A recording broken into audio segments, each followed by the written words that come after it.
Dear student, this is the second part of the video of the same chapter, Nelson Mandela, Long Walk to Freedom.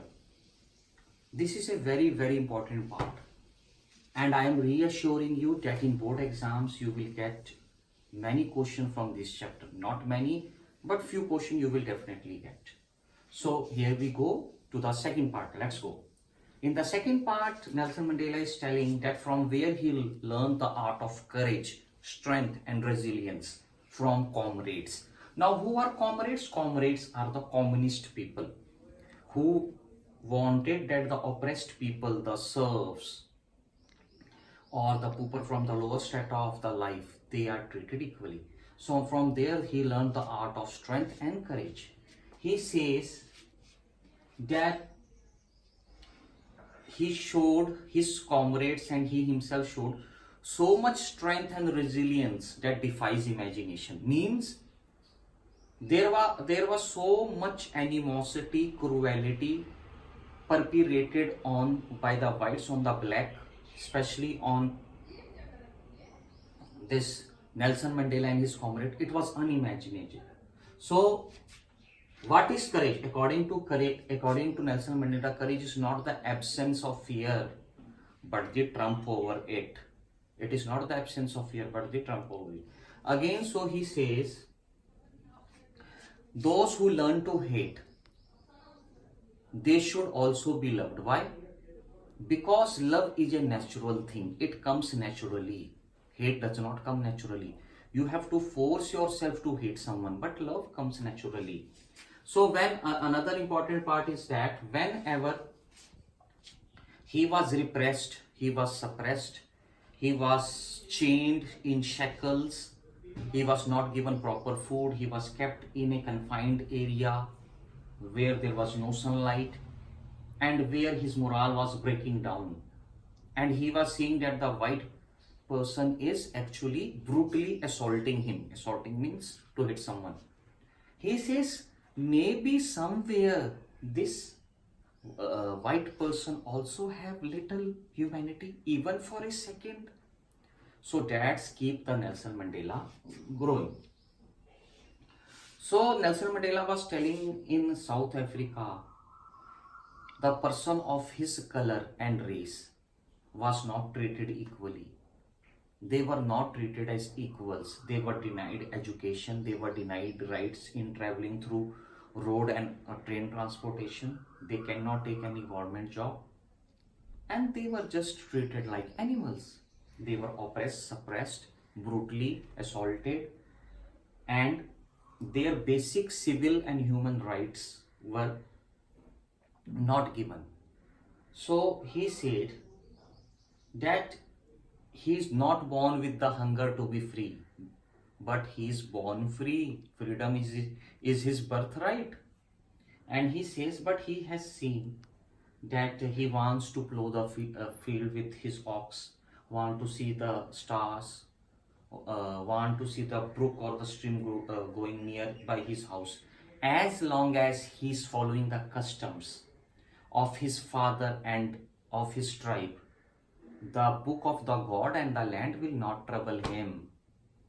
And he says, but slowly and steadily he realizes that he has two obligations, one towards his country or towards his people and one towards his family. But the white people are stopping him from completing all these obligations. He is telling that he wants to, like just another lad, he wants to get education, want to read whichever book he likes, want to choose the career whichever he likes while going in Johannesburg. But it was seems that none of these things were allowed to his people or to himself. None of these things were allowed. Why? Because he was a black. He says that then he thought of emancipating his people, because emancipating his people was very necessary, and he wants to have a family, he wants to earn money, have a livelihood. but the white people, the apartheid policy also stopped him from doing that.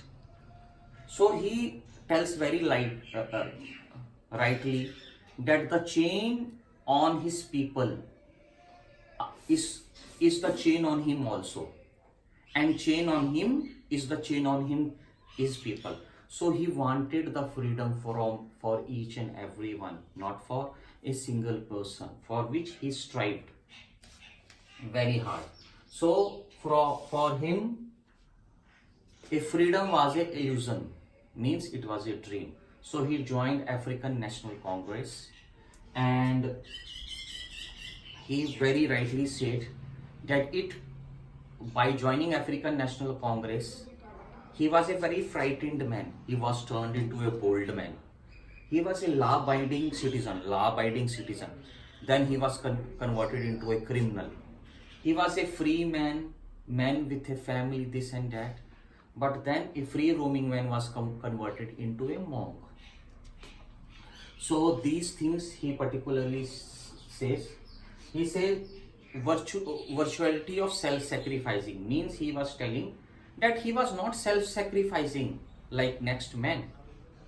He was not a great person, but the oppression, the suppression, the cruelty. He has used the word, the freedom is indivisible, means nobody can take my freedom, I am born free.